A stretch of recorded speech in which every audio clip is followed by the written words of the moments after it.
So this is a cool little cold cathode tube from the 50s, and it is called a DEKATRON, which has got to be the coolest name for anything ever. And what it does, and you might be able to guess from the name, is count to 10. So every time it's pulsed, it goes round one position here. Pretty cool little thing. And I'm a little bit obsessed by them, you might be able to tell, because I have a bit of a collection. Went a bit mad on eBay, you know, it happens. So you can think of this thing as like the granddaddy of the modern CD4017 chip, which you might know from making synth sequences like this one.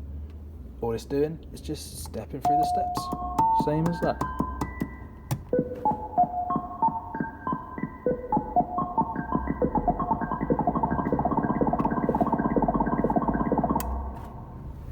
So it was invented at the Ericsson Telephone Research Laboratory. That's Ericsson Telephones Limited, ETL, and you can see that on the tubes printed there in blue, the ETL logo. On this one, it actually just says Ericsson across the top there.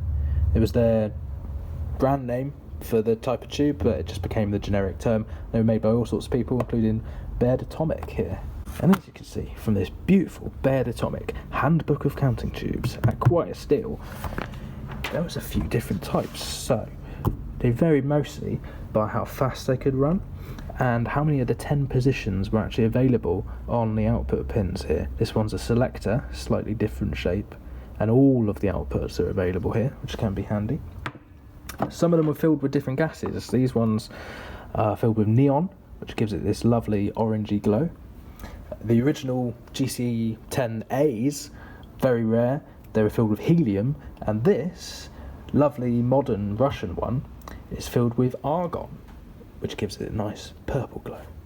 Reading about how these came to be made, you realise that Ericsson didn't really have a clue what these actually be used for.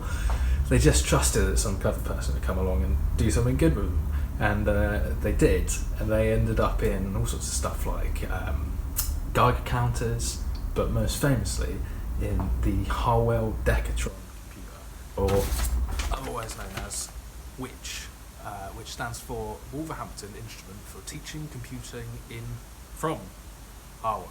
There you go. And I saw it at the National Museum of Computing, which is what got me into these things, really. It's awesome.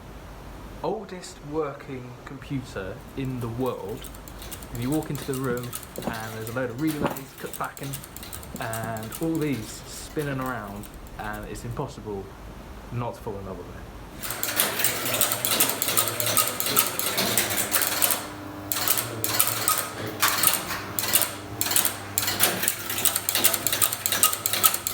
So the DEKATRON computer is just a big calculator which was made for atomic research, and what you do is you send in one end the program that you want to compute.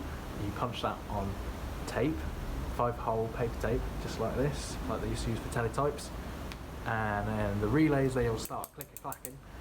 And the tubes are actually used as like storage devices, kind of like how we use transistors today, except transistors, they're like on or off.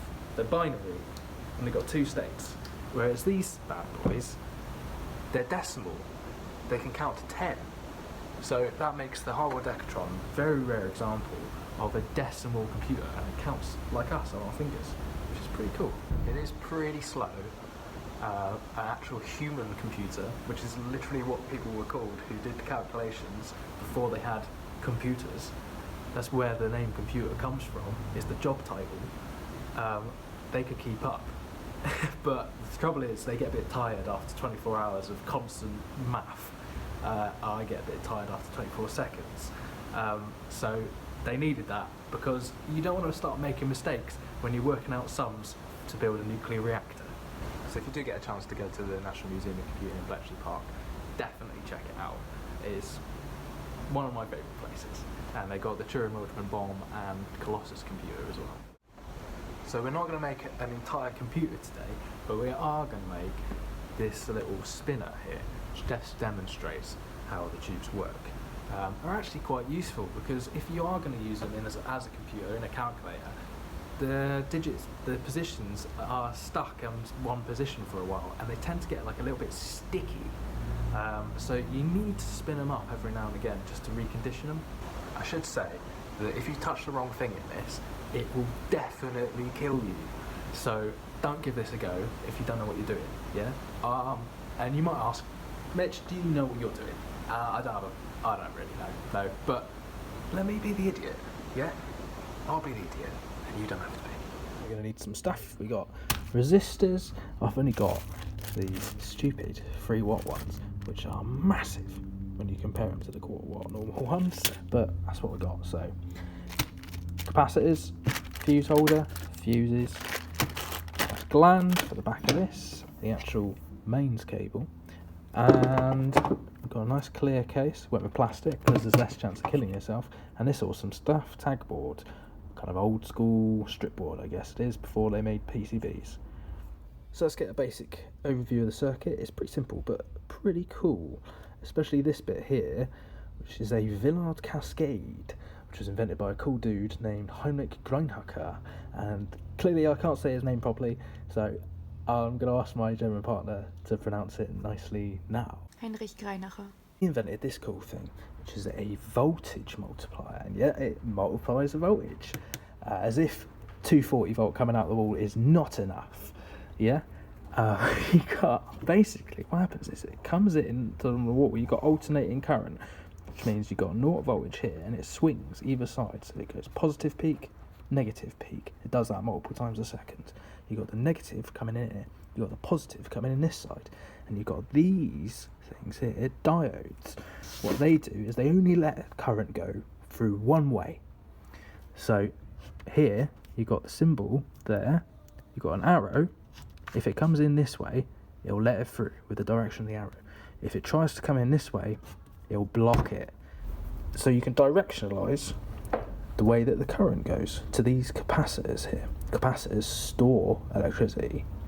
So you charge them up, and then the potential difference between the capacitors adds up at each of these stages, and you can kind of like a charge pump it up here to reach the anode, and you've got the voltage that you need. This bit here actually controls the movement of the glow, which is the actual technical term for the bit that lights up inside here, and that glow is actually attracted to the most negative of these cathodes that you should be able to see, little pins just on the outside circumference of the tube there. The disc in the middle is the anode. Cathode just means negative terminal, anode means positive. That's the anode, and these are all the cathodes around here. So now you know that the glow is attracted to the most negative one of these pins. You can kind of start to guess of how you control its movement around. What it does is it makes use of the alternating current that we talked about earlier, and it sends it in to the cathodes, which are arranged in a way so that neighbours will be more or less charged positively or negatively, and the glow will be attracted kind of like exactly like a magnet around.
guys. Looks pretty good, I think. Not bad. Let's pop in a tube and see if it works. Oh, fuck all. Damn, that's not good. Moment of truth. But hey, not bad. Now it just needs the label. There we are. DEKATRON spinner.